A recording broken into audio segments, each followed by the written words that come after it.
Hi, I'm Cliff Keith of Cliff Keith and Team over here at today's Sotheby's in San Carlos. We have a good one for you today to save you time and money when you're buying a home. Today's video is about winning the bidding war when you're buying a home, and I have 15 smart tactics that you can use to ensure your success in buying a home. The first thing that you need to do is see the home before the open house. If you see that house, go out there and take a look at it. Don't wait for the Sunday open house. Number two, check your updates on your email on a regular basis. I would say hourly, so that if something new comes on the market, you're able to go out there and take a look at it immediately. Number three, don't be intimidated by the buyers out there that are saying that they're going to pay these exorbitant prices. And even if they do pay exorbitant prices, don't be intimidated by it. Just stay focused on the home that you're trying to buy. Number four, use a local realtor. Don't use your uncle out in Modesto because he's going to kick his commission back to you. Use a local realtor. They know the nooks and crannies of the town and the community you want to buy in, and they know the other realtors that they've already established relationships. You're far better off using a local realtor. Number five is keep the listing agent as your friend. There are four major people that are in a transaction when buying a home. It's the listing agent, the selling agent, which would be me, the seller, and the buyer, which would be you. All four of you have to work together to accomplish a goal of you getting your new home. So don't alienate anybody of those four. Keep them on your team. Number five, have your lender have an appraiser on standby. In the contract, it's going to say an appraisal contingency, and a lot of sellers today are not wanting an appraiser contingency.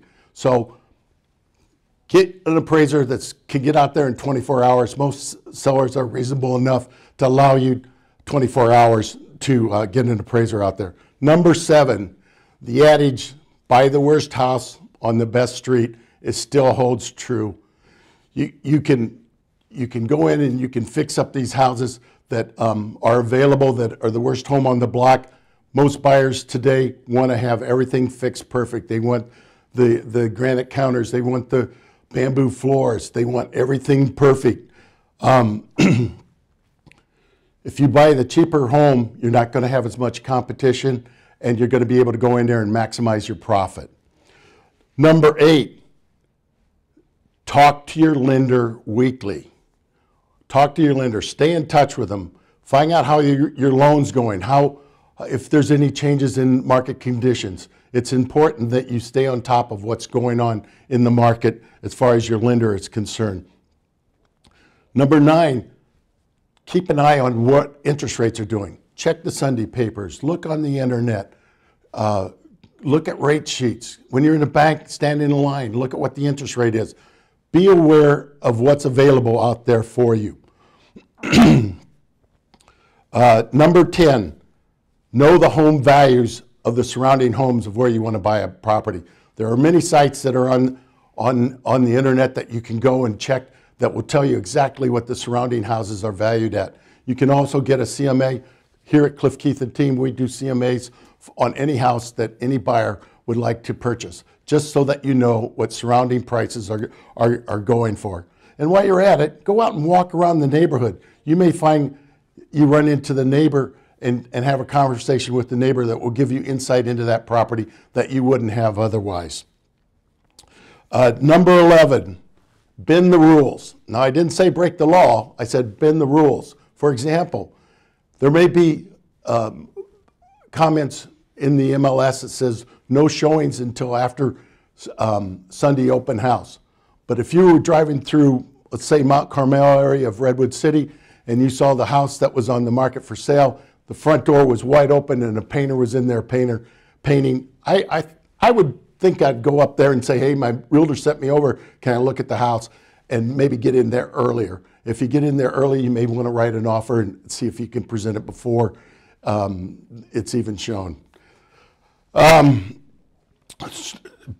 Build a strong relationship with your inspectors, which is number 12. That's so that you can have them on call, so that if the seller tightens up the contingencies, you can get them out there within a 48-hour period. This is important. Number 13, consider using cash. Cash is still king. Cash still talks. So if you're able to make an all-cash offer, that would probably work more favorable for you than anything else. Number 14, write a heartfelt letter. This sounds cheesy, but it works. And if you write that letter and you include photos of your pets, photos of your children, it really builds a relationship between you and the seller that can really have an impact on their decision on who they want to sell a house to. And finally, number 15, keep your eye on the ball. Look at houses that are affordable to you. Don't go looking at houses just because you think it would be nice. Don't go out to Woodside and look at a $4 million house when you can only afford a $1 million house in Redwood City. Stay focused. Stay in tune with the homes that you can afford. Well, that's it. If you would like to talk to me about any of the topics discussed here, there's 3 easy things that you can do. They're simple, they're easy. First thing is, pull out your phone. Second, look up my number. Third, call me.